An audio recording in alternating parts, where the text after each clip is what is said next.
rich and poor, whatever nation, it is the single thing that humans want. Nobody wants to die right now. What have you done to change those brutal conditions in society? You're a person who has literally hundreds of millions of dollars, and you spend $2 million every year trying to look younger. And honestly, you look your age. Hi, my name is Bryan Johnson. I've spent millions of dollars trying to reverse and slow down my biological aging. I've also swapped blood with my son. Today, I'm surrounded by 20 anti-aging skeptics.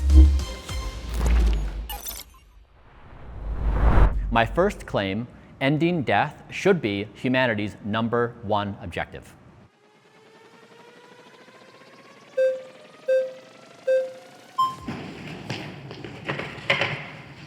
I'm Bryton. Hi, Bryton. Nice to meet you. How you doing? I'm doing well. First off, I want to say thank you so much for being here. I'm super honored to get the chance to talk to you. I hope this can be an opportunity where I can learn, where you can learn, and where we can teach the audience something. I'm not trying to prove you wrong, but I also don't want to misconstrue your words. So why do you think ending death should be humanity's top priority? Because I think this moment we live in is really special. We are giving birth to super intelligence. We all know that AI is moving very quickly, and we don't quite know what exactly it is, but it's big and it's fast. And so the suggestion I have is that in this moment, when we're giving birth to superintelligence, that we are wise to transition our focus from a world where we value death to one where we say we are the first generation who won't die. That basically we're saying we value existence above all other things. So it's basically a contemplation of, if you're human on planet Earth in this part of the galaxy, what does intelligent life do when you're giving birth to superintelligence? We say existence. That is the #1 thing we care about. Right, so you have a faith in AI to get us to reach the point where we can avoid death.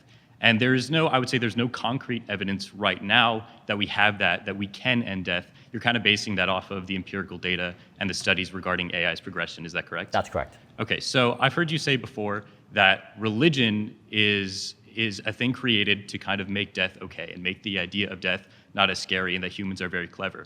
Wouldn't you say that your faith in AI's progression to end death is kind of that same argument, that same faith, just to avoid death as a whole? Yeah, it's a good point. So what I say is that humans have always died. Up until this point, there's an end of life. Right. And when end of life happens, people have been coming up with reasons of why it's a good thing for hundreds of thousands of years. Right. And so the idea may be you'll be reincarnated, maybe there's a heaven, maybe that you will achieve immortality in what you do, and you'll be remembered for your deeds as a soldier or an entrepreneur or a poet or a politician. And so people have always sought a form of immortality in deed or in this life or the afterlife. And so what I'm saying is this is actually the first time in human history where a reasonable person could say, we may be the first generation who won't die, and not be left out of the room. Now, you're right, there is no evidence we can actually do it, but some biological species, like a species of the jellyfish and the hydra, have achieved immortality. So we know biology has solved for immortality, just not in the human species, but it has been solved for. Right, so kind of to shift the topic a little bit, that is also based off the assumption that death is a bad thing. Because we don't know if death is a good thing, and I'm not saying you're necessarily wrong about the creations of religion, but we can't kind of make that decision ourselves whether death is a good or bad thing. I would say the creation of religion, if it is based off of a fear, it's less based off of fear of death and more based off of a fear of the unknown. And I would say that that's kind of two sides of the same coin when we're running away from death and we're trying to do everything we can to avoid death, but that's just because we don't know. What would you say about that? Yeah, I'm saying that the reason why I would identify defeating death as humanity's #1 objective is because we have embraced it as part of our daily lives. When somebody stays up late and misses their bedtime, when they eat a pint of ice cream before bed, when they get very drunk, when they smoke cigarettes, when they eat toxic foods, those things are a form of death. When companies that make addictive algorithms, that make addictive foods, when they make those things, they're profiting off of your death. And so what I'm saying is we have built a world built on the profit of death and on people seeking death. That's the environment in which we're giving birth to superintelligence. That's what I'm identifying is that's the danger. We don't want to bring in our new computer companions, our new AI companions, and say, we are a species that values death. We want to say, we are a species that values existence. Right. So I've heard you say before, I think Lester Green said this and you said this, that existence is the highest virtue. Yeah. And I would argue that a positive existence is the highest virtue. And that would mean that our top priority should then be ending suffering so that we can promote a good and enjoyable life rather than just avoiding death. Yeah, the challenge with saying a positive existence is that your version of positive may be different than someone else's positive. And when two humans agree on their versions of a given idea, they typically kill each other. Right. Or it results in very serious violence. And so don't die is actually the single thing that every human on the planet can agree to every second of every day. Everyone agrees, don't die right now. But I would argue that it's not about not dying, because why people have that feeling is because there's an urgency to live tomorrow because we die. I would argue that urgency comes out of the fact that our life ends. And that's why we want to continue to live, is because we have that endpoint. And that's why tomorrow matters so much, and I want to exist tomorrow. If death didn't exist, then we may not have that same feeling of, I want to exist tomorrow. Many people have looked back through history, and you see that there were ideas about reality, of things that people wanted to do, or justified, and norms change. For example, universal human rights is an example, right? Or ending of slavery. Those were ideas that people believed fervently in that time and place. Now they're gone. They're no longer part of our zeitgeist. And right now, death is seen as inevitable, it's acceptable, it's even desirable for some. That is an idea that is really going to be challenged in this moment. Thank you so much. Thanks. Nice meeting you.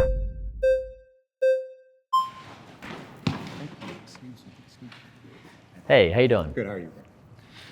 All right, so my name is Sean. I'm a philosopher and author. I know you're into the philosophy game. So you mentioned the ending of slavery, the ending of some of these ideas, of some of these constructs, correct? Yes. So you're speaking about endings, right? And your entire brand is don't die.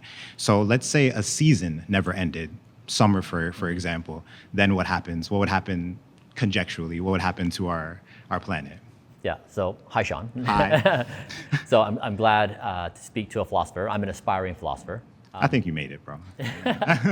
Yeah, this is really, you look back through Western thought and you say, we begin with Plato and Aristotle, we go through Christianity, medieval times, Renaissance, Enlightenment, modern day scientific era.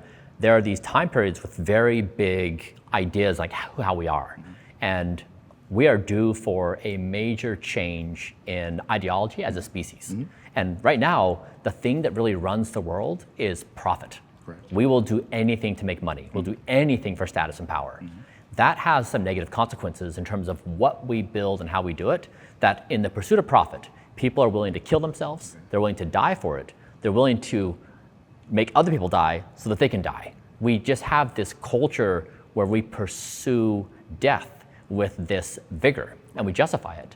And so as we give birth to artificial intelligence, in this moment, the argument is we may want to sober up and say, is this the right vibe to introduce superintelligence? Or should we be open to this brand new possibility that actually we may have this possibility of being the first generation who won't die? Now, we don't know what happens after, but maybe it's our move to do that. So there's two things there, right? So one is that we don't know what happens after, but we have all of this passion to get to this place that we don't know what's going to happen. And that's not completely true. So we do understand that if there's a species that doesn't go extinct, that none of them ever die, the planet literally becomes inhabitable. If there's bees that never die, what happens to the ecosystem? If there's a plant species that never dies, what happens to the ecosystem? So I understand there's this idea of like, oh, we're walking into this kind of glorious unknown where all of the ideas are at our fingertips. We've actually seen some of the evidence and some of the measurements, I guess you can say, as to what happens when a species doesn't continue to perish, to turn over. Part of like the way that the planet works, right, is the turnover. Summer becomes another season, winter becomes another season. Everything's in transformation. I guess, what do you say about that when you think about the fact that, let's say, don't die becomes this worldwide thing and no one wants to die? How does that not cause an inhabitability issue with our planet and our environment? Yeah, you make a great point. And I think we've kind of been on this trajectory for a while where when we created vaccines, we started figuring out, can we actually buttress disease? When we figured out how to fight cancer, can you actually stop these accelerating diseases? So we've started to have the ability to engineer biology and our outside world with increasing precision.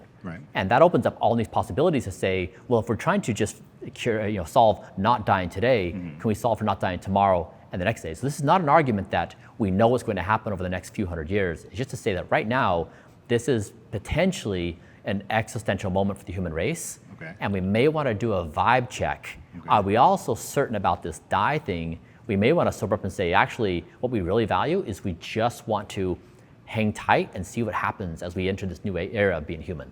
And hanging tight and seeing what the new era is going to be is one thing.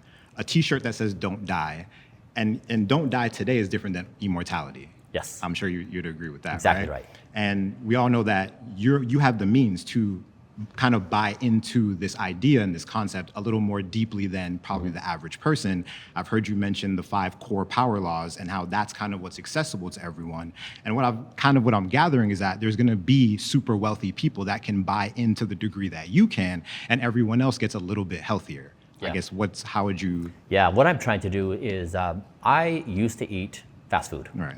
And I did it because it was just the thing we did in our culture. Mm-hmm. And fast food is really bad for you. Mm-hmm. And then I learned that these companies use the very best science to actually make you addicted.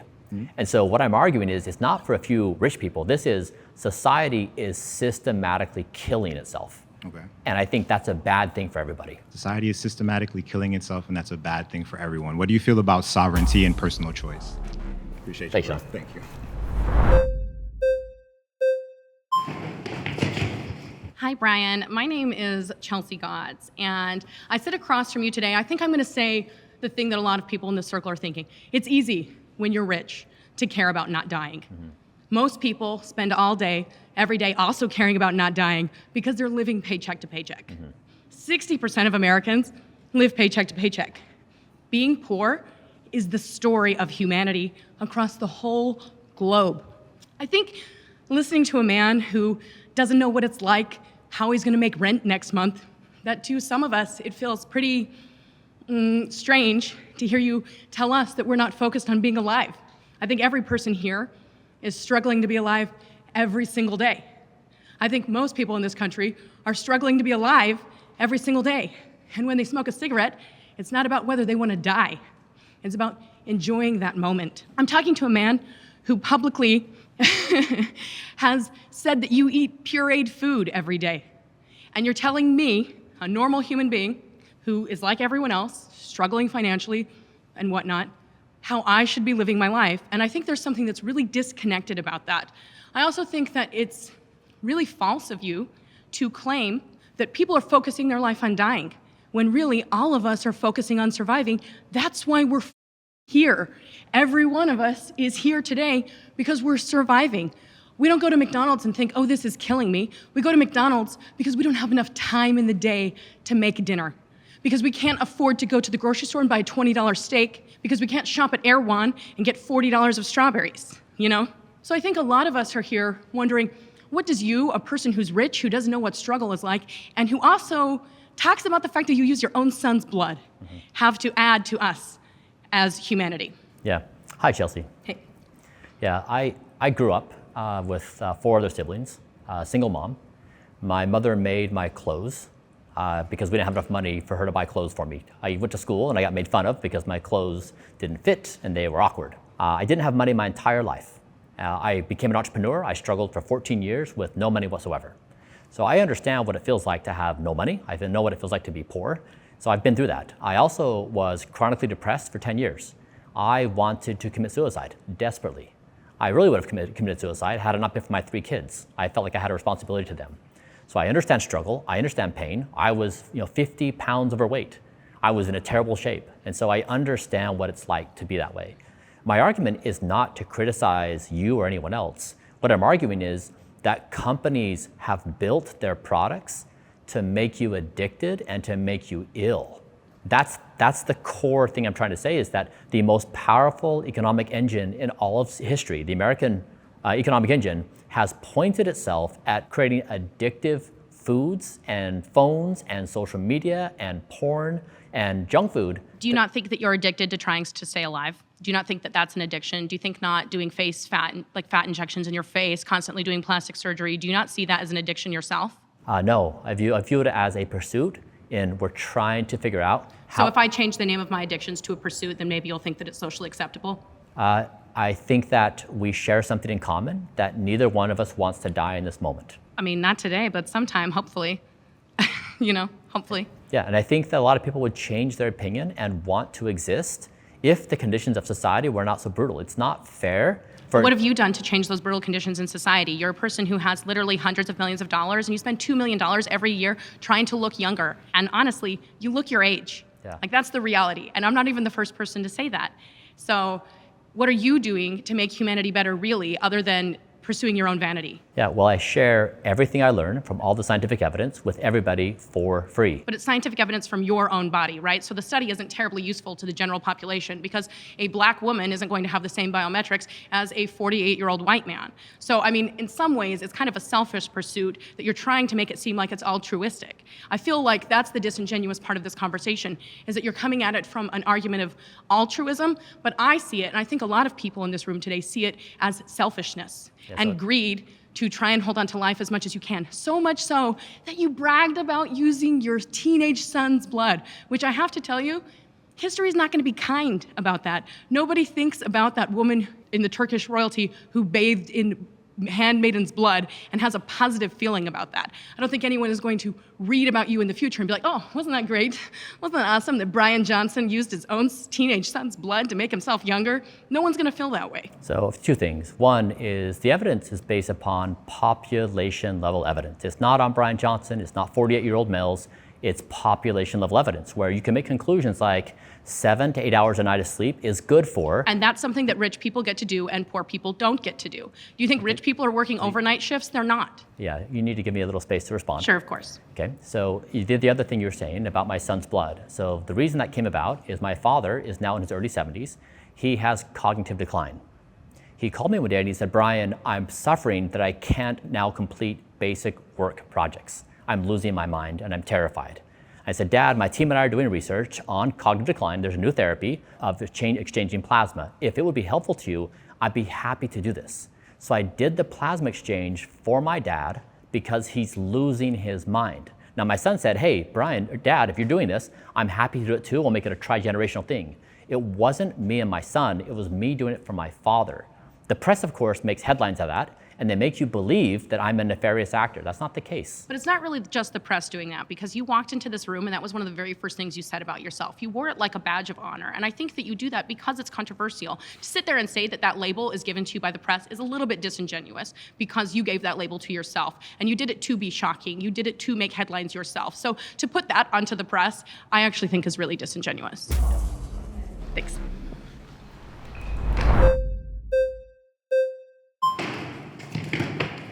Hi. Brianna. Hi, Brianna. Nice to meet you. Nice to meet you, Bryan. So there's a few things that you've said. I just would like to touch on what the first thing is.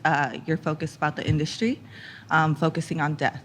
I do agree with the previous debater that the focus on living is also taken away from any true living.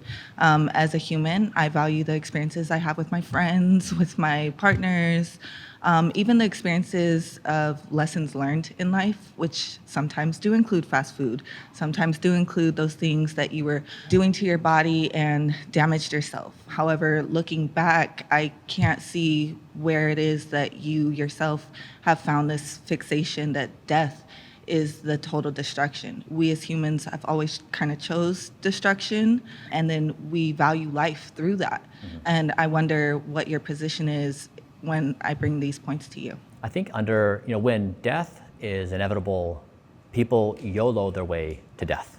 Mm-hmm. Like, I might as well then do the following things, the following debaucherous things, because it makes me feel something. Mm-hmm. And that's been something we've done. We've basically made these debaucherous acts of death virtues.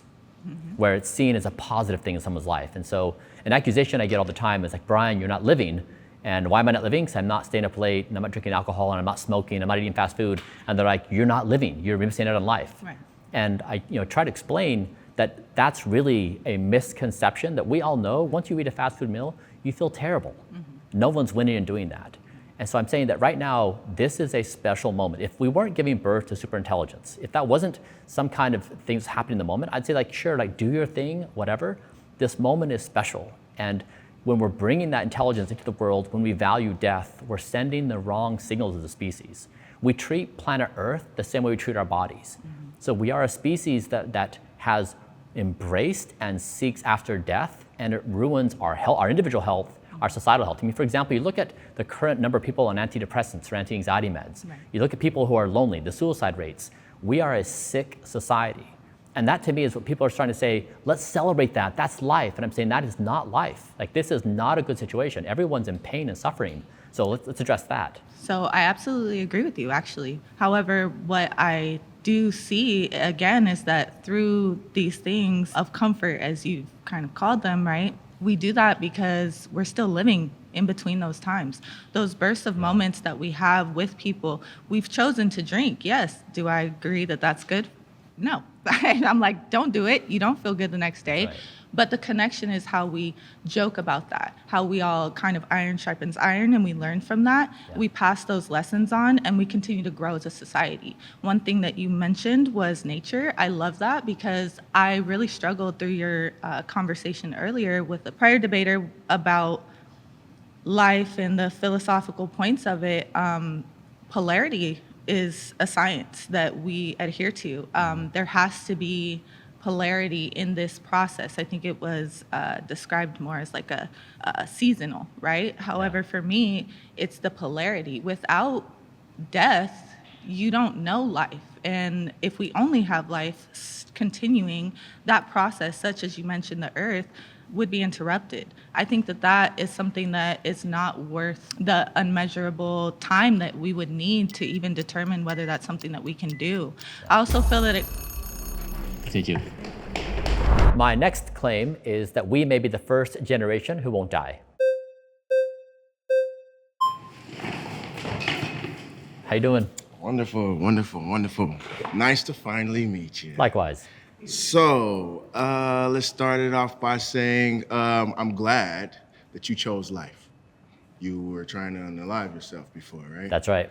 What was the purpose of that? What was going on psychologically that got you to that point? Yeah, man, I wasn't sleeping. I was overweight. I was stressed out of my mind. I was up all night with my kids. I was leaving my born religion. I was having challenges with my partner. Like, life was just falling apart. I had no money. I was in debt. It was a really challenging moment, and I didn't know where to go to find hope. So what hope did you find? Because I heard that you actually had a conversation with an interviewer that you stated in a book that you read by Robert, what was his last name? Oh, Albert Camus. Albert Camus. Yeah, the philosopher, yeah. Right. So what was it in his book that it gave you the hope, again, that faith? He basically said that he explored all of existential philosophy, and he said there really is no meaning to life. That once you realize that, it's just play. Like, you're happy that you exist, and the fact that we exist, let's just make the most of it. Right. And I felt relieved that I didn't need to have an answer or a reason, that I find myself conscious. I don't know why. It's kind of a weird experience, but trying to do my very best with what I have. Conscious. So with your consciousness, you decided to live, Yes. right? So you still found a meaning though, right? Yes, that's a good point. And I guess this is the thing that we are a species that loves meaning and purpose. Right. And at that moment, I didn't really have a purpose or a meaning. And it was trying to find reconciliation that just being alive is okay. Do you believe that the purpose was already there, you just needed to tap in? Yeah, I think purpose is probably abundant, that we can all find it, and it drives us. But Do you believe in choice? I do. So do you believe people have the choice to not want to live too? Yes. And they can choose that? Yes. So what do you do about those people? Give them choice. Give them a choice. Yeah. So if they want to, let's say they were in your position and they wanted to live more, what do you say about them? I mean, to not live more, what do you say about them? That's their choice. Do you believe that a person could also perish and a new entity can grow and evolve as well as the information that you're getting? So let's just say we're living, and if we continue to keep living, there's no new information. Do you believe that? Sure. Okay, so with there's new information, don't you think that something eventually needs to perish so something new can grow? Not always. Yeah, I think that. We are in this new era where we will be able to extend our lifespans to degrees which would maybe surprise us, and that when that happens, we will all just take it day by day, and our norms will evolve, and we'll naturally get accustomed to 100-year lifespans, 150, 200. That's a possibility. Not saying it's guaranteed, but Well, here's the thing. You're 49, 8? 48. 48. I'm 41, Yeah. right? I don't look it, right? You look great. Good job. So, thank you. I smoke. I don't drink no more. I barely sleep. Yeah. Like, what Yeah. suggestions? Because ma- I'm okay. Yeah. Right? Yeah. Okay. Okay. Good to see you, man.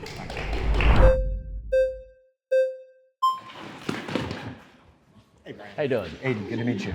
That was a powerful takeoff. I appreciate it. You Must did be doing something. Track or something, no? Yeah, not tracking my health, unfortunately. Okay. But, so I would, before I get into what I disagree with you about your claim on, I would like for you to elaborate. What do you mean by, or actually, I would hypothesize that the reason you say we may be the first generation to not exist is kind of what you talked about a little previously. Yeah. On super intelligence. Is that kind of accurate, or do you think that there's another reason that humanity would be able to defeat death in this generation? That's right. Yeah, I think artificial intelligence will be the key. Yes. Okay. So three things off the top of my head. The first is I don't actually think that science is progressing at the rate at which you would say that it is. The second is I don't think that not dying is a good will to live. Meaning, I think that when you start to say, my life's purpose is to keep living, then you lose your will to live.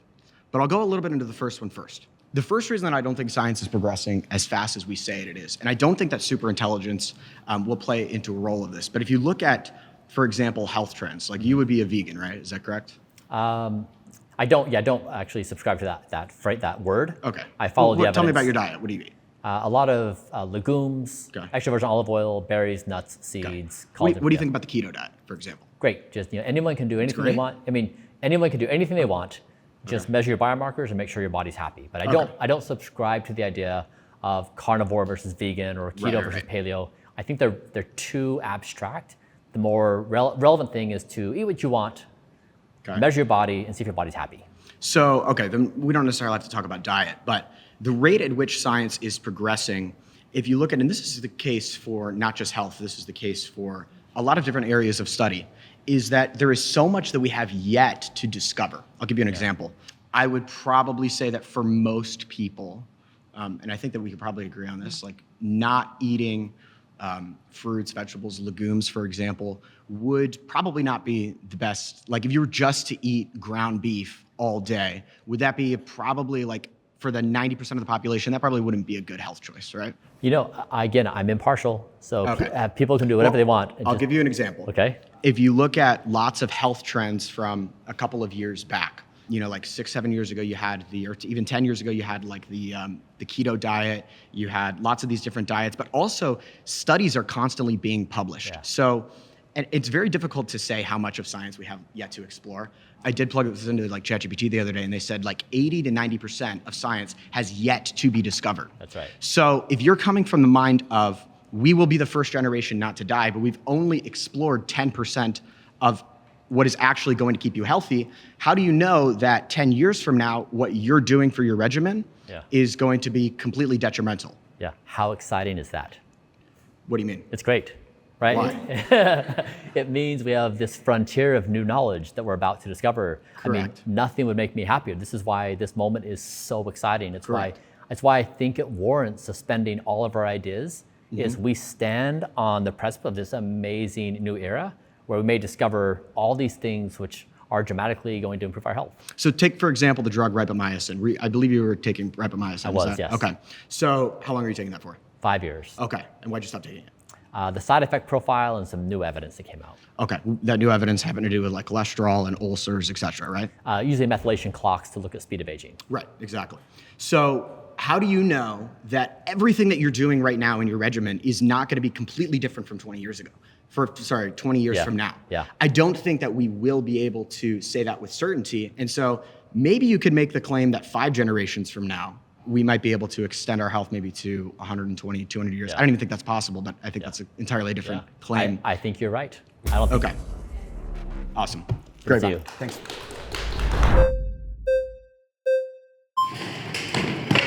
Did you just jump? I did. I did track in How high you school. doing? Good to see you. Pleasure to meet you. And honestly, it's an honor and pleasure to connect with you in person. I first watched your docu A couple years ago when it came out, I even took screenshots of everything you were doing, and I was like, what is this guy doing? It really opened my mind to what death could be versus just what the Bible says. I want to talk more about the structure of what world we'd have to live in order for this to be doable. Is this something that you're saying everyone should be doing, or is this just a choice? You have blueprint if you want to live longer, or if you don't, you can just keep doing what you're doing. Yeah, I think it's kind of like when the United States of America became a country, we said, we like the idea of life, liberty, and the pursuit of happiness. It was this new idea of like, how does a society build itself? And what I'm saying now is it's kind of like a rebirth for the human race. What does it mean to exist? What do we value? What do we do? And I'm saying that this is a moment where we can have a new imagination about our existence we've never had before. And that is that we may be the first generation who won't die. And now when that happens, it causes us to reflect on everything we do in our lives now. Okay. And so, it's really like a reflective moment. I'm just saying it's really this new opening, and it's a new way to think about ourselves. Okay. So I come from the personal training, strength and conditioning world. I tell my clients it's all about health span, longevity. You want to have proper nutrition, proper sleep. You want to resistance train as well. Yeah. Those are all great. But if we are all to live forever, how does then that look like population-wise? Yeah. Like, is everyone the population is just gonna increase? We can barely even take care of the planet we live in. We're looking at living in Mars. How would we then share? What is your perspective in that world? And also religion. Yeah. 85% of the world is religious: Christianity, Buddhism, Islam, and death is such a big cornerstone of that. I know you were Mormon as well, and you ran away from that. So, what are your thoughts on, I guess, the structure of that when most of the world is so around death? Yeah, first is I'm not arguing for immortality. I'm arguing for don't die. I'm arguing that we say existence is the highest virtue, and that we build society according to that. Two is that oftentimes the problems we think are problems are not the problems that actually become the problems. So for example, in New York, horses were the primary mode of transportation, and there was horse manure all over New York. It was in the Hudson River, it was on the streets. It was such a gigantic problem, people were panicking.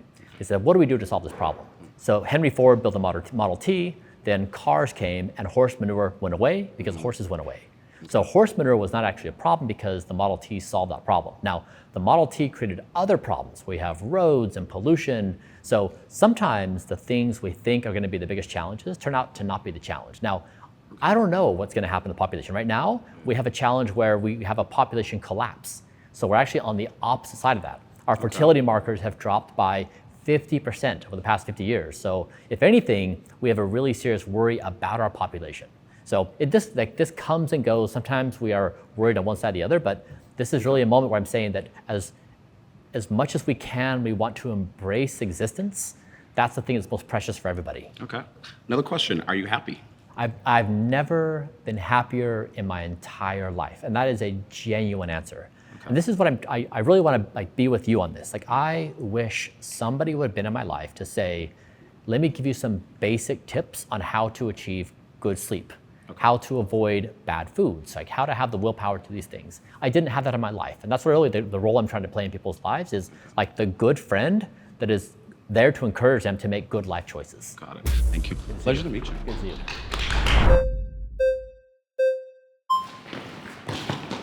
My name's Alec. Hi, Alec. I'm pretty good.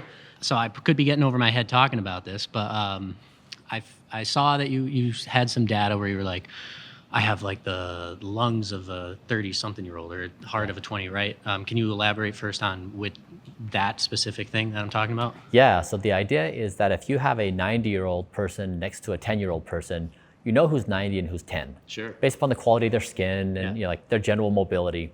And so there's an idea of biological age and chronological age. And so, for example, I'm 48, but my left ear is age 64. Why your left ear? Is that just an example or just? Example, yeah, exactly. So I have mild to moderate hearing loss in my left ear because I listened to loud music as a kid and I also shot guns without hearing protection. Right. And so that dramatically ages my left ear. So everything I talk about, I'm trying to say if you do blank, like poor sleep or eat bad food or doom scroll right before bed. Yeah, it could affect certain things. Yeah, exactly. Gotcha. It accelerates aging in the body. So I can agree with you on every single body part except for the brain. Okay. I don't think. You said we're going to have the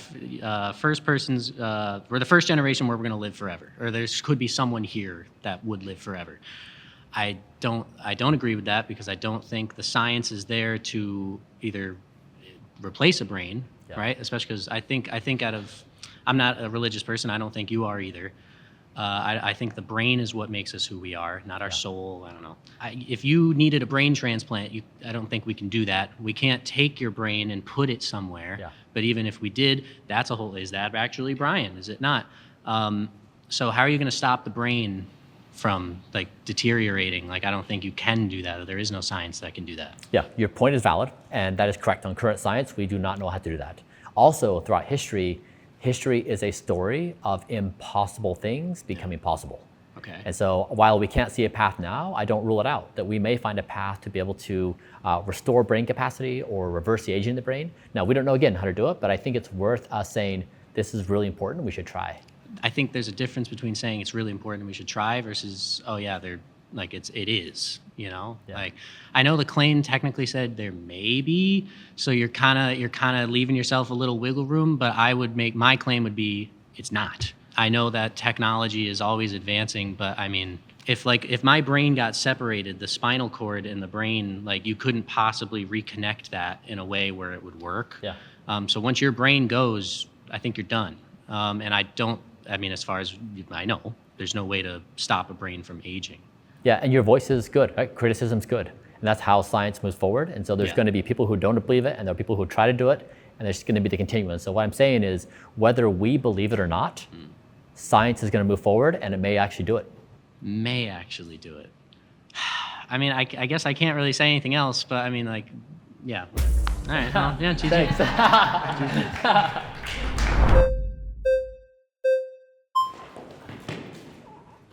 All right, so the claim is we might be the first generation to not die. Yeah. I would assert that we are already late to the party. So you did a lot of time in the church. It's not unlike every other church. I believe that all religions have something in common, and where they meet in the middle is where we should be meeting in the middle. Now, one thing that all religions have are legit texts, pre-flood, pre-Great Flood, of humans living forever, or at least thousands of years. For instance, the Sumerian kings list. They have guys ruling for over 40,000 years. So how do we explain that, right? I don't have the answer, and like the last guy said, science isn't there, right? This is your pursuit, would you say immortality or living longer? Like, how would you like specifically define your pursuit? Yeah, I'm saying something really simple. Right. I'm saying that under any normal circumstance on planet Earth, you YOLO your way to whatever game you're playing, right? Whether you're building a business, whether you're a politician, whether you're a parent, like whatever you do. I'm saying right now is different in all times of history. We are giving birth to superintelligence, a form of intelligence that exceeds our capacity to understand. When that happens, all things change, and that includes our possibilities. That includes the possibility that we may not die. And so I'm saying this is the moment where we check ourselves to say, this moment may be different. So may not die physically in the body. Is that what you're saying? That's right. But you're saying that we would be potentially the first generation to do that. Yes. But I'm saying every culture has already proven you wrong. Yeah, except for they're not here. Right? They're not here. They're not here. And I would assert that the reason why they're not here is that death is actually earned through a life well lived. That I believe that death is actually a promotion in life. Yeah. And that this life here, to assert that we should attempt to stay here indefinitely, is to kind of stay in the spiritual sandbox and not choose to go to the next grade. And that's great. All I'm suggesting is you procrastinate. Explain that. Procrastinate death, right? Like what's the rush? Right. I get it. Well, nobody wants to die in this moment. Exactly. So and I would assert that since we don't die in this moment, we haven't earned our death. And that we all have a purpose here. Yeah. And I believe that yours is honest. And I like what you're doing, and I respect it.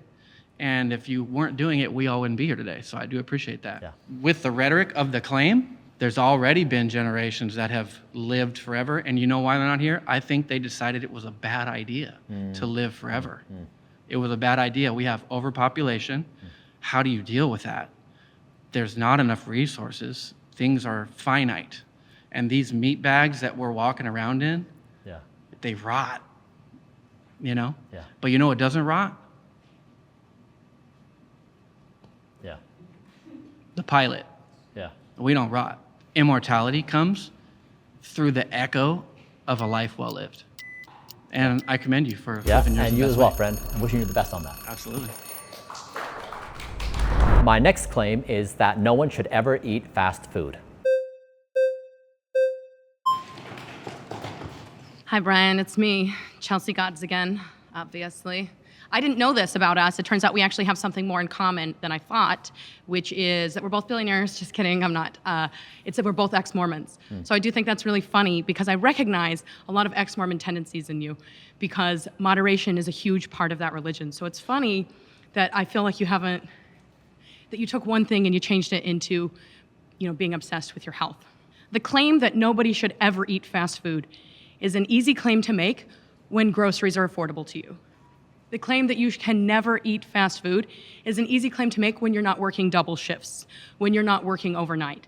The reality is, the reason why people eat fast food is not just because they like it, it's because their lifestyle doesn't lend to the ability to spend time either purchasing expensive, healthy food or preparing the food themselves. Because time is such a constraint in modern society. I think that a lot of the things that you claim, as much as you try and sound egalitarian, generally are for the wealthy. I think not eating fast food is a habit that wealthy people have. We're here in LA. No one who lives in Beverly Hills is eating fast food. But all the normal people who are showing up to construction sites every day, they are, because that's what real life looks like. And I think that there's something very classist about a rich person telling a bunch of regular people, well, you guys, you shouldn't have fast food. Well, that's easy for you to say when you always can have food on your table. That's an easy claim when you always have food on your table. So what do you say about that I'm saying that this is a classist claim? So I'm saying that fast food companies have used the best science to create the perfectly addictive food with the right amount of fats, proteins, and sugars. It hits a peak dopamine moment in the brain. So they are addicting people to their food. It is a methodical process, and when people eat that, they get themselves in a vicious cycle. So you think people are addicted to Subway? Yeah, so just give me a beat to explain this concept. And so what happens is people get in this vicious cycle of addiction. And I think that's bad. And so as a starting principle, let's just put aside for a moment a person's circumstances. That's easy for you to say. It is not good for society to poison its people. It's not good to consume poison. Now, if we establish that as a baseline, the next step becomes then, how do we feed ourselves? What are our norms? I agree with you. That is a very challenging problem. Again, I have been in this situation. I have been poor a substantial portion of my life without the ability. So this is I just made money very recently in my life. I was poor for most of my life. So the thing you're saying, I get it. I've been there. I've done it. So what's your solution then? Yeah, you can actually buy food. You can actually prepare food. You can take food with you. It is not So you are suggesting that people who have a very limited constraint on time can do the things that you can do. And again, I proffer that is just simply not the case. It's not the thing. So I'm not suggesting people can do what I do. What I'm saying is, as a society, we should stop demanding poison, and we should punish the companies who are giving us poison. It makes everyone worse. Okay, I'm going to be real here. I actually love fast food. In fact, I eat it probably at least once every 2 weeks. I spent a significant portion of my adult life as a vegetarian. So a lot of my time from the ages of 20 to age 37 were spent limiting what kind of food I put into my body. And I can tell you that as a person who no longer is a vegetarian and no longer limits my diet, I'm happier. When I'm not constantly thinking about food all the time, I am more satisfied in my existence. I think encouraging people to spend a significant portion of their time being stressed about their diet is actually counterintuitive to what you claim to be a proponent for, which is life because I think constantly being worried about every single thing that we put in our bodies can actually have really negative impacts on our psyche and our well-being. And as a person who, again, spent 17 years reading the ingredients of everything, poring over what was in a package that I was eating, I can tell you that the freedom that I feel not having to think about that is actually wonderful. And do I like fast food? Hell yeah, I do. Do I eat it all the time? No. I think that moderation is an important part of life. So not only do I think that there's like a classist part of this, I also think there's an enjoyment part of this. And in some ways, I know that you've been told by other people that you don't live your life, and I kind of agree. I think you spend most of your life being worried about a lot of things. I think you wake up in the morning being worried about being old. You wake up in the morning being worried about what you put in your body. You puree your food and eat it like a baby, and people don't want to do that. You know what I do want to do though? Sometimes eat a freaking chicken sandwich from the drive-thru. I just think thinking about your food all the time is negative. Do you think it's negative? So first, I hope it feels good to vent. I don't think I'm venting. I think that I'm like being direct. I think, you are being direct. I understand your anger. I don't think I'm being angry. I think that that's like you saying that because I'm a direct and loud woman. I think that's actually a really rude generalization. Okay. What I'm saying is I have been in those circumstances. And I don't buy the hypothesis that eating poison makes you happy. I don't think it makes the body happy. I think if you were to actually measure the body, I think the body would complain that it doesn't like getting those kinds of foods in its body. I think this is... Thank you.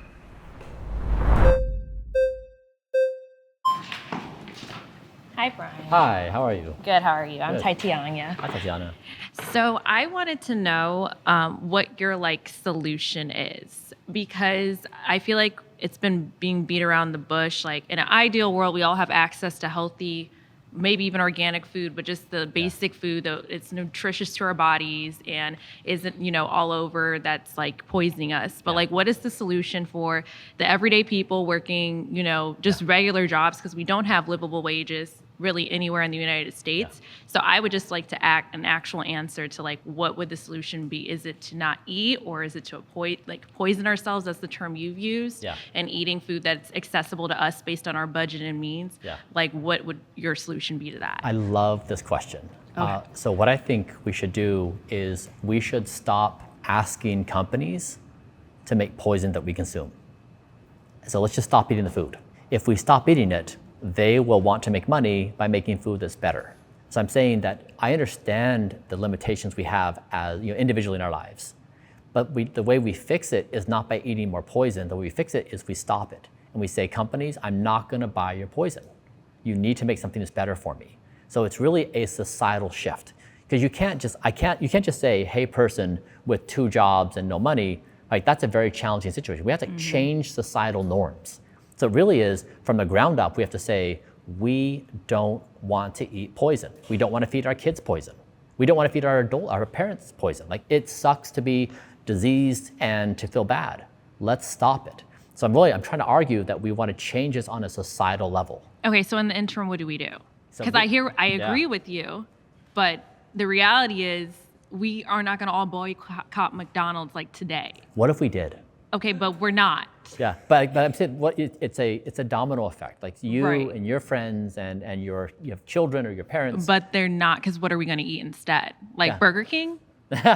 No, so I think, again, this is not an easy solution. And life is not easy. This is not a situation where all the answers are right there in front of us. Yeah. But I definitely know I've been through this myself, right? I've been in the same circumstance. You can try your very best to eat as well as you can, right? And sometimes it's not perfect, and sometimes you have to make compromises.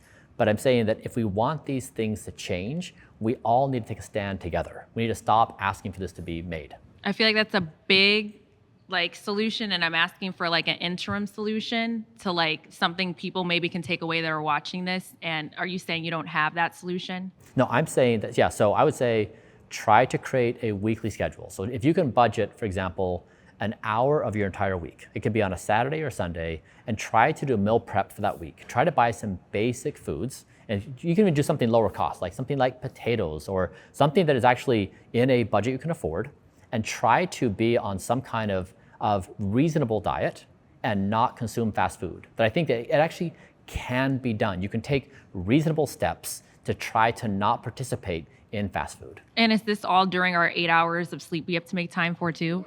It could be 7 as well. While we're working, to make money for like rent and not being paid livable wages. I'm just trying to get there with you and I'm not there. I'm with you. So I think you can have some basic things. For example, if we could say it's not a good idea to scroll before bed, it's not a good idea to eat right before bed. What about people that are influencers that they might have work in another time zone and they have to scroll right before bed because they got to get there, trying to get their 8 hours you're talking about, or maybe just 4 or 5 for the normal person, at least people I know. Are you saying that they should just not, that impacts their work? Yeah, I'm saying there are things within everyone's control to make small steps on a daily basis to say no to the things that make them a lesser person.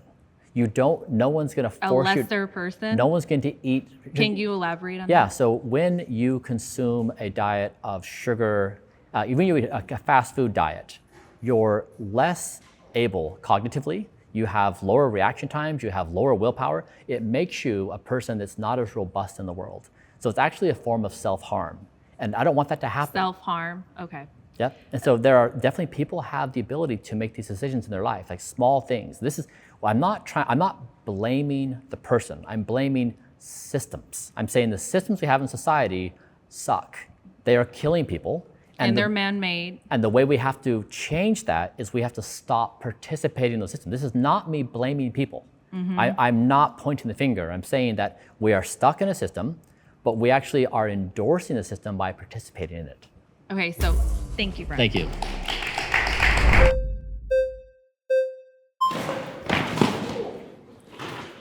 Hey, how are you?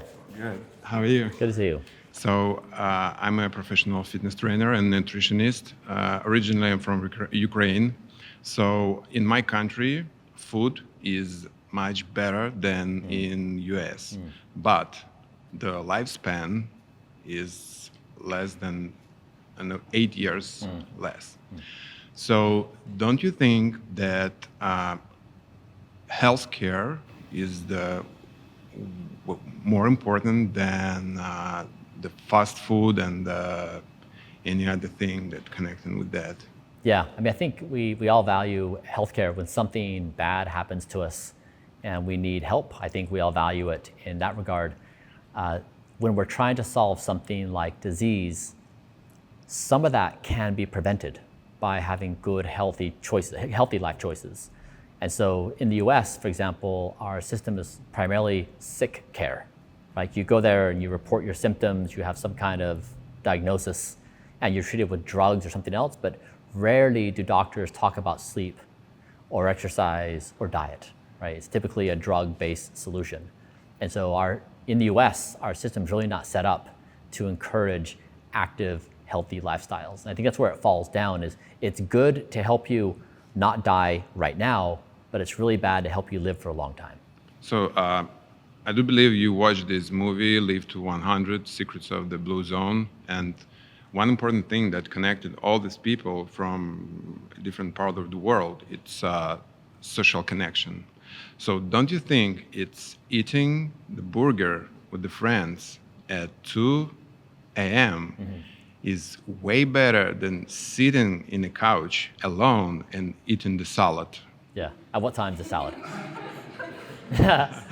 It doesn't matter. Yeah, kind of healthy salad. Yeah. Social connection it's like one of the superpowers of a wonderful life. I agree with that. Yeah. And so this goes back to this idea that I don't think there's any law of physics that says you can only connect with your friends at 2 a.m. when you're both intoxicated. You can definitely connect in the morning, you can connect in the evenings. And so again, these are really products of our cultural norms today. They don't have to be true. We can change our schedules. For example, we do morning dance parties with friends. They're just as fun as 10 p.m. dance parties. So you can actually change norms and think about these differently. It's just that I think we feel stuck in the way things are with expectations from our friends. And then when I don't participate in those things, the accusation is I don't live life. So I think we can live lives that are healthy and still have reasonable health habits. So I think fast food isn't a problem. Relationship with the food is. Yeah. So we have a bunch of research and experiments when the people eat fast food and they stay in a calorie deficit and they decrease the body fat percentage and the cholesterol level. Does it mean that fast food isn't bad? What do you think? Yeah, I mean, I think if you look at the ingredients of fast food, there's a lot of evidence to suggest it really could be very harmful. In fact, it could potentially contribute to some of the worst human diseases. And so I don't think it's a good idea under any circumstance to eat fast food. And I think it's something we should collectively agree as a society, we don't want it anymore. Yeah. Thanks.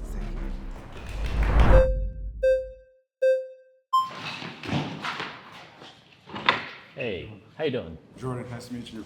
Jordan. So my viewpoint on all of this I've been hearing is it sounds like a Western problem. I don't think these problems happen in the East because in America and Western countries, we're built on capitalism. Yeah. And the whole idea of capitalism is to extract and pretty much you gotta put down. So for me to make money, I gotta pick on the weak. So I don't think it's an individual problem. And I think that's what you're making it. It sounds like how the companies say recycling. You got to put, that's not our problem. That's the company's problem. And I think when you make it an individual problem, it makes it seem like you don't care about the humans. You know what I mean? Yeah. So how do you go attack the legislators? Yeah. How do you go against the companies? Because that's what we have to change if you want to see our relationship with food change. Yeah. One thing, I had COVID a couple years ago and I lost my taste. That's when I realized that as Americans, we have a horrible relationship with food. It's all glutton. Yes, yes.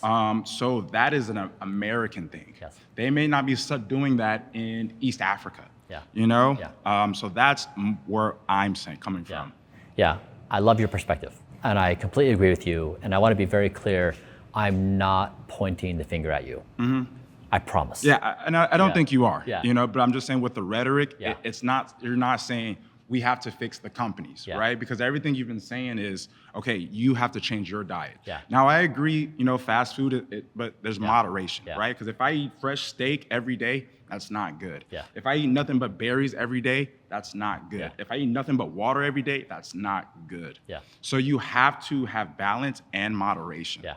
So yeah, I guess what I'm trying to highlight is, like you said, profit is the most important part of American society, right? Correct. It is the thing we value above all other things. And so when you go to Congress and you say, hey, a company shouldn't pursue profit, they're like, get out of here. Like, that's not gonna happen. Go ahead. But you have money. Yeah. So you can speak to them louder than I can speak to them. And I have had these conversations. They just won't. Like so this happened in Prohibition, right? Like there were people, so in America, there was a time where alcohol was prohibited. Correct. Right?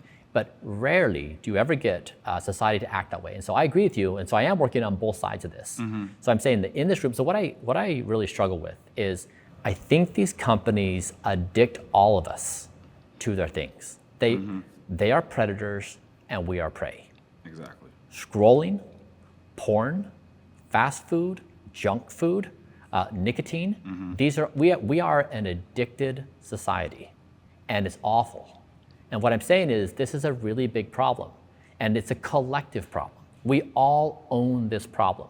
So everybody should do what we can to try to fight this problem. And the thing that makes me upset is I felt powerless to change my own eating habits. Every single night, I would binge eat. I couldn't stop myself from doing that. I didn't have the capacity to do that.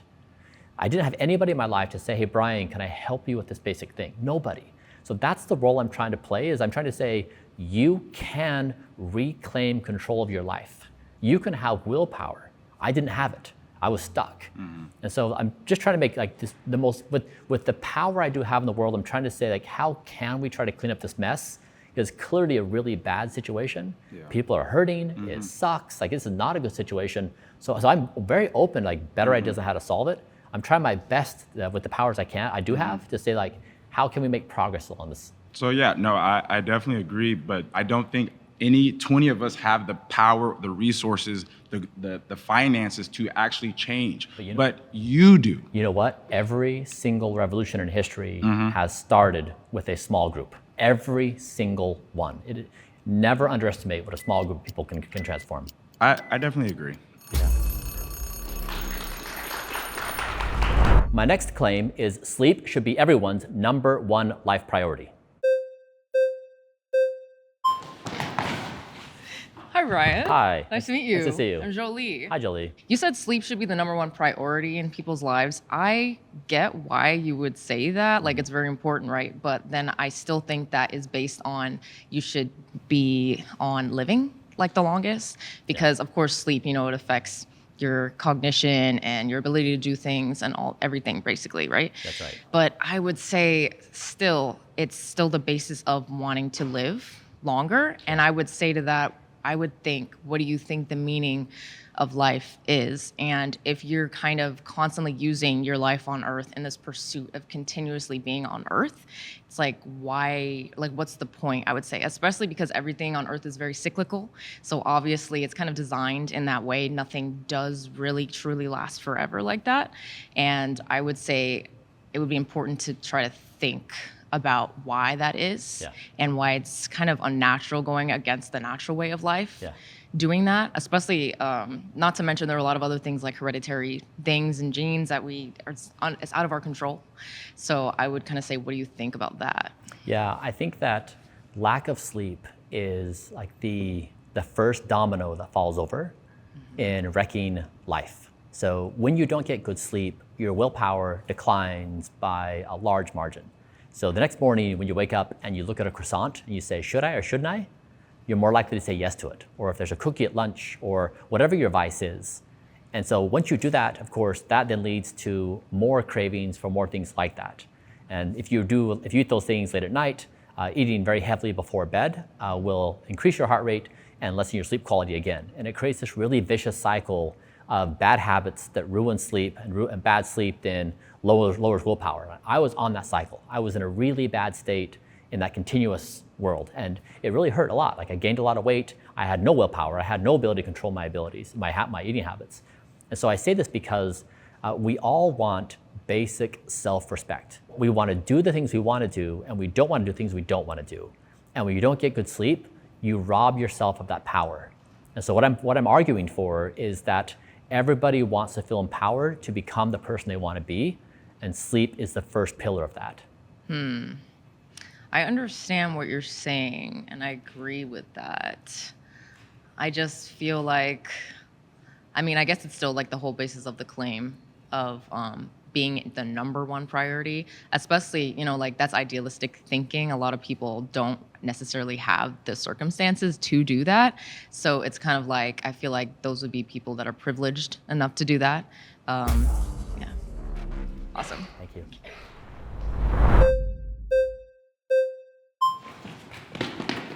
Hey, how are you? How you doing? Well, I'm a personal trainer and nutritionist, so I actually agree that sleep is so fundamental to having a good day, having good energy, building muscle. It's very, very important. But you're somebody who had a lot of success early in his life because of the sleepless nights that you spent building your company, of the sleepless nights you spent working hard, grinding, and building up. And this is kind of like the foundation of America. It's the foundation of like success comes from sacrifice, and there are sacrifices that have to be made. And like sleep is one of them. Like I wouldn't be able to make it through college if I didn't work at a bar. Like I had to be up till 4 a.m. to pay the bills, do whatever you have to do. And sometimes that sacrifice is just necessary. And that's something that needs to be recognized, that it can't be your #1 priority. Like you have to think farther into the future. Sometimes you sacrifice sleep, sometimes you sacrifice dieting, but in general, it should be a priority. Yeah, I really empathize with that position. And you're right, I did skip a lot of sleep in building my company. And you know what I really wish is that somebody would have been in my life and said, hey, Bryan, let me help you out with a few basic pointers.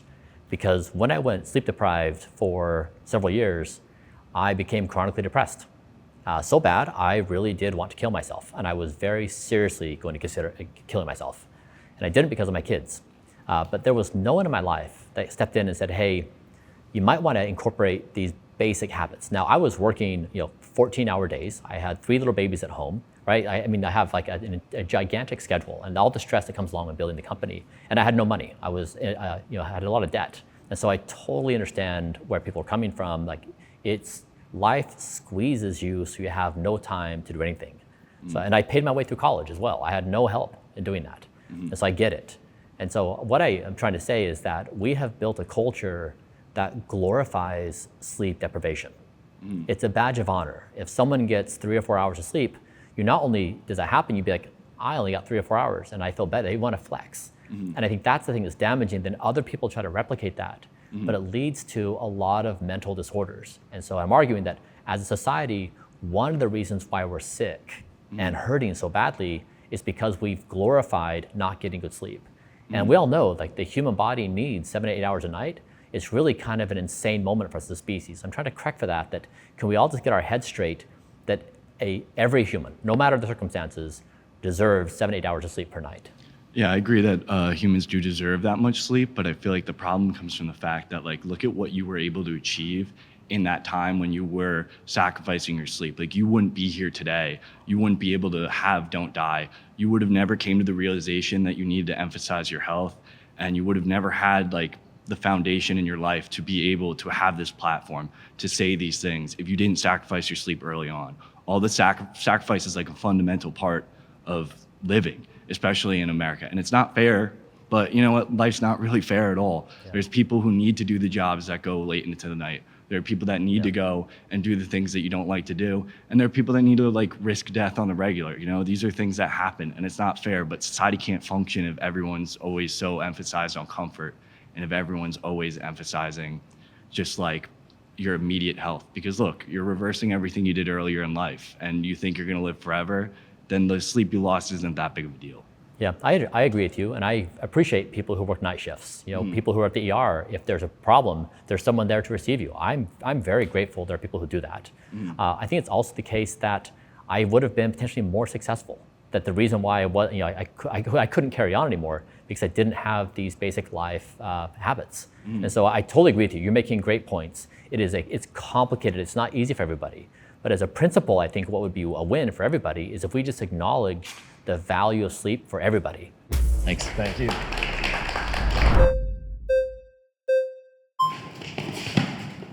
How's it going, Bryan? How you doing? Good to see you. Nice to meet you.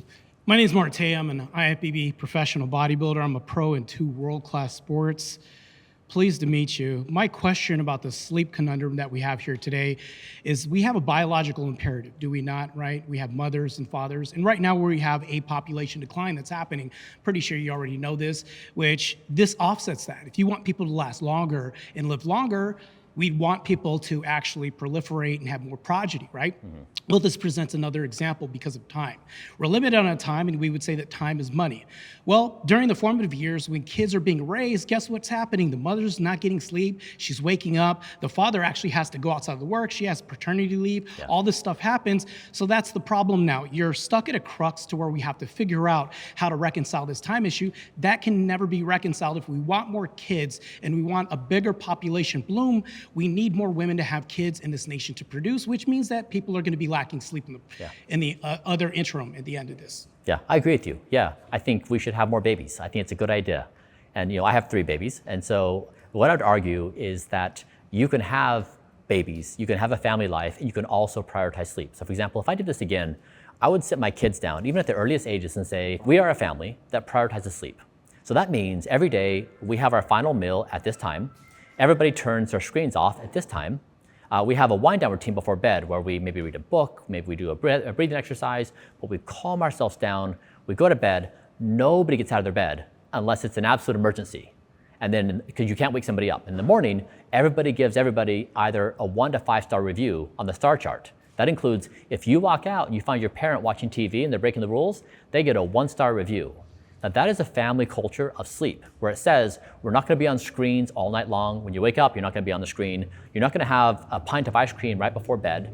Like these really basic things. And so I'm just arguing that there is a family culture and there is a society culture that says sleep is a good idea. We feel good when we sleep. Now, yes, like when you have babies and they're waking up all night, you're not going to go to sleep. I had that for years. I woke up every night, all night with kids who were crying. My first 2 kids were colicky. I couldn't get sleep for 6 months. I hear you, I've been through the pain, I know it, I still love my children, I'm glad I had my children, but there are things we can do to prioritize sleep. And that's what I'm arguing, is if within our power to do those things. So I think what you're doing is you're mitigating a process that's going to be inevitable right now, thus not really providing a solution. All you're doing is staving off things.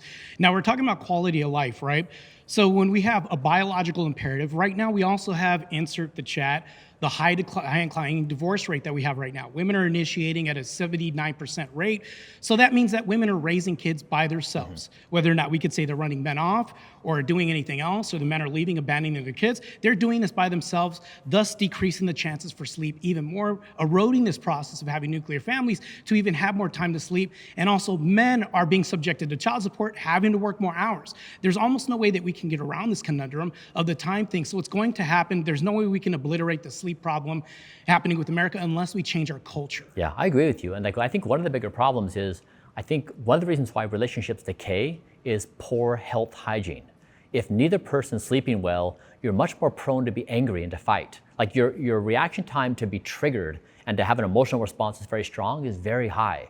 So that's why poor sleep, it contributes to bad behavior, which erodes relationships. So this is kind of like the foundation of how do you keep a relationship together? How do you keep a family together? How do you keep people in a good state of mind? It all begins with sleep. Well, that puts you stuck in a hard place, because until we reconcile this traditional family being eroded, we will always have to reconcile how to get sleep. So they'll always be at odds with each other unless we change society first. What came first, the chicken or the egg? Right now, we have family culture that needs to change before we dig into people's pocketbooks and subscribe to your $2 million a year budget to have this happen, which is, unrealistic and unsustainable for the majority of Americans that we see. Yeah, so I'm with you. And that's why the things I share with people are free. So I tell people I learn what I can from the scientific evidence of population level data, share those experiences with people that are free, and try to say, hey, look, we are a society that doesn't have its priorities straight. We can correct these really small things and all feel much better, repair our relationships. Unfortunately, time isn't free. Yeah, go ahead. Yep. Thanks. Yeah, thanks. I appreciate it. That was quick. Gotcha. How you doing? I'm good. How you doing? Good to see you. So the claim is that sleep should be everyone's number one priority. Where does that factor in foundationally with water? Yeah. Because you can live a long time with no sleep, but I don't think you can live a week without water. Yeah. So wouldn't we want to prioritize water? Water. Yeah. I concede the point. You're right. Totally. Yeah. I got nothing.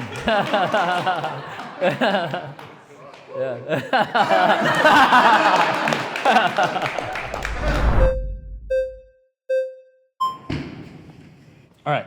So I think saying that sleep should be everyone's top priority is generally a thing that we can mostly agree on, in the fact that sleep provides a lot of benefits. I think the main pushback on that claim is that it's hard to prioritize sleep when you need to prioritize survival. And this is kind of going off of a lot of the arguments that other people were giving, is that say you had somebody that had to work overtime on 2 jobs, they had people to take care of, they had a family to take care of, and they had to buy groceries and all of that, and they didn't have enough time to get 8 hours and 34 minutes of sleep. What are they supposed to do? What are they supposed to prioritize? Yeah, so I agree with you. And I fully acknowledge that people's life circumstances prevent them from having a straight 8-hour time period sometimes. Right. And so what I'm arguing is that the things that wreck sleep are the things that are so common in our culture we don't see. For example, like scrolling on your phone right before bed, that degrades your sleep quality. Eating food right before bed degrades your sleep quality. Eating bad foods before bed degrades your sleep quality. A lot of light. So our habits in society are things that actually wreck sleep. So even if you have 6 hours of time to get sleep, which is all you can do, it's worse because those preceding habits. And this pairs with why defeating death should be our number one priority, because when you think about the world in that way, you basically are acknowledging that good, healthy habits are good ideas for every outcome, that you feel better, like you want to work harder, that you have more willpower. That I'm arguing that these things are intuitive, they're obvious, and we all want them. But society puts so much pressure on us to do these things and get us to be addicted to these things. It's very hard for us to have the self-control to not do them. So I'm arguing that society is structured in a way to kill us. that is a bad thing. And the people who suffer the most are those without resources. And I'm arguing that they are in a bad spot. This is not a good situation. So I'm really trying to be the best advocate that this is not a good situation. We should stop doing this. How are you advocating that, though? What solutions are you bringing to the table to help solve these societal issues? I think it's great that you're like using yourself as a prime example of what the healthiest human can be. But how are we supposed to achieve that point if we don't have the same privileges that you do in getting there? I think it's super great that you're able to have those privileges and like kind of have everyone learn from your experiences. But how do you propose a solution to where people are able to achieve that 8 hours of sleep every night? Yep. It's when health becomes high status. So I learned this a couple of years ago. I was teaching my son how to swim. I learned there were 3 ways to do it. 1 is I could push him in the pool. 2, I could jump in the pool and say, jump to me. Or 3, I could bring his friend over who knows how to swim. And guess which one works? The friend who knows. The friend, right? People do what their friends do. Now, if their friends are out partying and drinking all night and they're eating junk food because at midnight, that's what you're going to do because your friends are doing it. And what I'm trying to change is the culture around our die culture. That's what's so damaging to everybody. So when your friend starts going to bed at the appropriate time, when they say like, look, it's a bad idea to scroll on your phone, to doom scroll before bed, that also ruins your sleep. That's a really positive thing because then all friend groups start doing it and then it becomes okay and even high status. Right. So I'm trying to change the culture of the world to say, it's not cool to die. What's cool is to live and to feel our best. Right. I would say a lot of the examples you're bringing up, though, scrolling your phone and like eating bad food, those are all like generally negative things. I think a lot of people, though, sometimes are sacrificing their sleep to do fun things and things that they enjoy. Where do you draw the line in, say, someone is prioritizing living an enjoyable life over prioritizing just living as long as possible? If they sacrifice a few hours of sleep, they only get like 6-7 hours of sleep instead of like the full 8 hours and 34 minutes that you're able to get every night. Yeah. So the challenge with that is that, for example, if your bedtime is 10 p.m. and you go to bed at 1 a.m. and you think you can just sleep till 9 a.m. to make it up, you can't. So every night you miss your bedtime, the trash collector who comes through your body and picks up all the trash, they don't come. So your body accumulates trash. And so you miss this really important part of your cleaning process of your body. So it's definitely true that humans can have fun during any time of the day. It doesn't need to be from midnight to 2 a.m. You can have fun between 6 and 8 p.m. It's just a culture. We've just chosen to have these schedules, but there's no law of physics that says humans can only have fun between 11 p.m. and 2 a.m. Like but like given the opportunity, if they want to prioritize an enjoyable life over living as long as possible, then isn't that something that would be worthwhile in sacrificing a few hours of sleep? Say it's just one night. Yeah. Thank you so much again.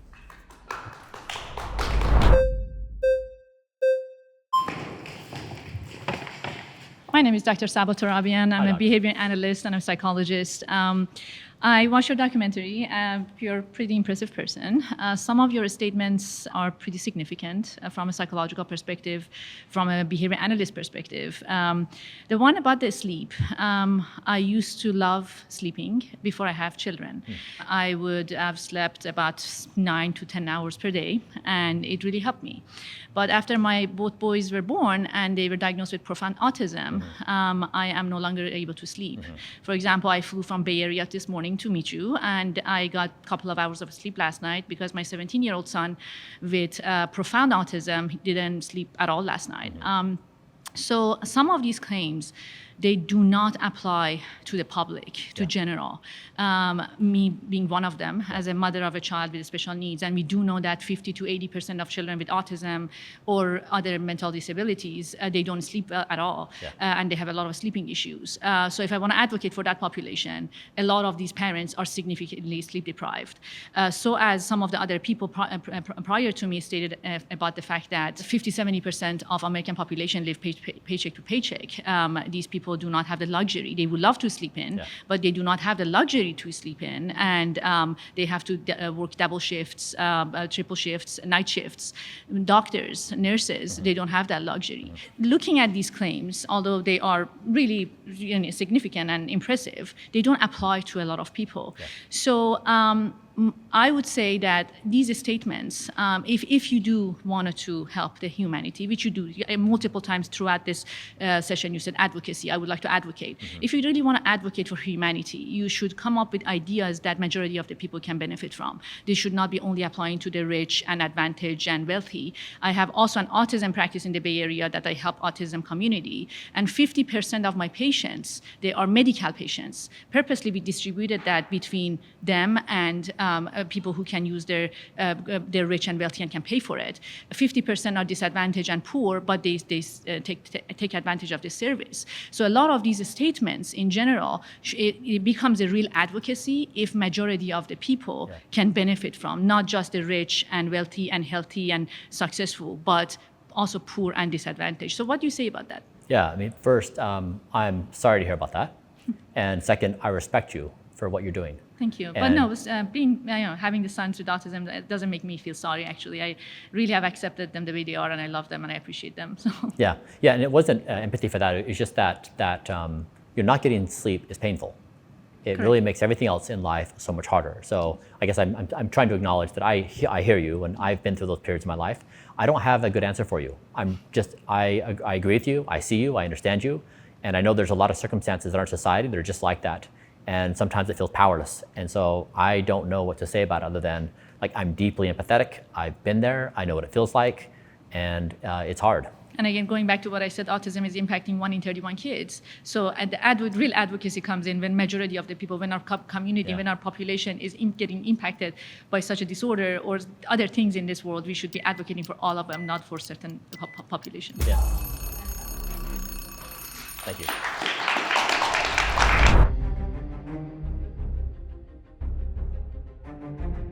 What was your name again? Bryton. Bryton, I choose you because I feel like you entered the debate with some good arguments that I think deserve more extensive discussion. My claim is that life's finitude breeds its meaning. Yeah, I think if you go back the past couple thousand years and you ask a person in any given moment, what is the purpose of life or what makes you happiest, you would probably get a slightly different answer every year for the past few thousand years. Humans change what they value. They change what they aspire to become. Moral and ethical norms change. So it's not a static thing. And right now, dying is inevitable. And when that death is inevitable, people come up with reasons why that's a good thing. It's a version of coping with this ugly reality. And if you fast forward 10, 15, 20 years when we're maybe extending our lifespans to 100, 150, 200 years, maybe even more, you're gonna see humans start transforming their opinions. Okay, let me give you another example. I was 50 pounds overweight and I couldn't really do anything about it. I tried to diet, I tried everything I could, I couldn't really control it. I didn't have access to a GLP-1. So my opinion would be very different if I had access to a shot that just changed my ability to not be overweight. Right. If someone just has the ability to be healthy and not degrade over time, they're going to naturally change their opinion of that given thing because it's something that's now possible. So I think humans will adapt their opinions as the technology moves forward and it enables us to live longer, healthier lives. Yeah. I would argue that something that is shorter lived and things that last less amount of time, people tend to value those things more because there is an expiration date on it.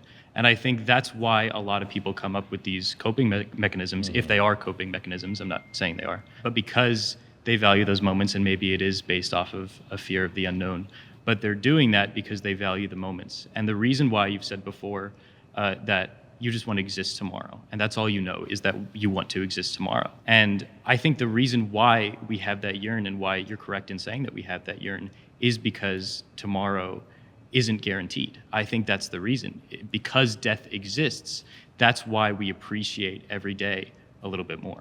Yeah, I mean, yes, I agree with your point. We also value long-term things. You know, you choose to have a baby now so your baby can grow up and go through life, right? Go to school and get married and have their own children. So we do choose both short-term and long-term goals. They all motivate us. Right. I would say, though, that those goals are meaningful because there is an expiration date and because we have to do it. There's kind of a rush to achieve things because we know that we don't have a lot of time, right? So I want to achieve my career goals. I want to start a family and everything. And the only reason I have any motivation to do that is because I know that I have a limited amount of time. Yeah. And the only reason why we have that is because we have a guaranteed expiration date. Yeah. This reminds me, if you were to travel back in time and you're with Homo erectus 1 million years ago, they have an axe in their hand, you have some rudimentary form of communication, you say, Homo erectus, tell me about the future of existence. What will our ancestors be like? They would say, well, you're going to forage over there and you're going to travel over there. They'll tell you their mental models of the world. What they're not going to tell you is that one day you're going to just put a little white thing in your mouth and your infection goes away. You're going to discover a microscopic world of bacteria. This leads to infection and death. They're not going to tell you that you're going to hold this magic box in your hand and talk to anyone in the world in real time through the speed of light. That's not part of their mental models. And what I'm saying right now is we live in a moment where our world may experience 1 million years equivalent of evolutionary advance in a very short period of time, that our perspectives of reality may dramatically change. And so I'm saying that everything we understand right now may be old-fashioned even 3 years or 5 years or 7 years from now. And that the best thing we can do is to say, hey, like the way we've built society around death, it totally makes sense. When death is inevitable, makes sense. When profit is your primary objective, makes sense. But when these circumstances arrive where you're giving birth to superintelligence, everything kind of changes a bit and we say, what is life again? Like, what does it mean to live? What is the purpose of life? How do we feel about ourselves? How do we treat our fellow humans? Is it ethical for me to build a company that sells something to you to make you die? Is it ethical for me to make you die? Is it ethical for me to have a structure in society to say, I should profit when you die? Is that ethical? And I say, no, it's not. It is not ethical for someone in society to cause someone else to die. And that's what I'm saying is, and this is the trappings of our society, is that we are addicted and we can't see this. I've been there. So this is the argument I'm making, is that we are at a different point of being human. I don't disagree with you. I think, although the claim that we may be the first generation to live forever, we may be the first generation not to die, because of your faith in artificial intelligence advancement, is similar to religion. Because people have a faith that there will be an afterlife, that there will be a good, that there will be something after this life. So isn't it the same thing to have this faith based off of really no empirical data that artificial intelligence will improve to get rid of death? And why specifically does it have to improve to conquer that goal? Why can't it be any other goal? Are you saying that it's that goal because that's what you want, or because there's actual evidence that we are going to achieve ending death? Yeah, I mean, to hope is to be human, right? Like that's our fuel. We all feel hope that we can have tomorrow and that we have something to gain tomorrow. And the reason why it's don't die is because anything, even in the positive, where I say live well or be well or live long, your version of that may be different than my version. And what happens when humans disagree on certain things is they kill each other. That's been the case all along, is that humans kill each other over different ideas. Don't die is the single thing everybody can agree to. Rich and poor, whatever nation, it is the single thing that humans want. Nobody wants to die right now. And that's what I'm trying to say. This is not about immortality. It's not about 50 years in the future. It's not about the rich getting immortality. This is about every human on the planet saying, we value being alive right now. And it acknowledges human dignity and human existence at the most humble layer possible. And it's the most friendly ideology, where it says, you can be Christian and don't die. You can be Muslim, don't die. You can be capitalist, don't die. Socialist, don't die. Chinese and don't die. You can be anything you want and don't die. It says, we as a species lock in and say, this is our stand. We are not going to accept this. But why is death such a negative thing that we shouldn't ever get to that point? Because you don't know and I don't know what happens after death, even though some people believe that they know. Aren't we then, because we are afraid of it, because I'm afraid, I assume you're a little bit afraid to die, but we don't know what it is. We don't know if it's a negative or a positive. So by avoiding it, aren't we depriving ourselves of that experience of death? Yeah, so I'm not afraid of death. And if somebody wants to die, that's their prerogative and totally cool.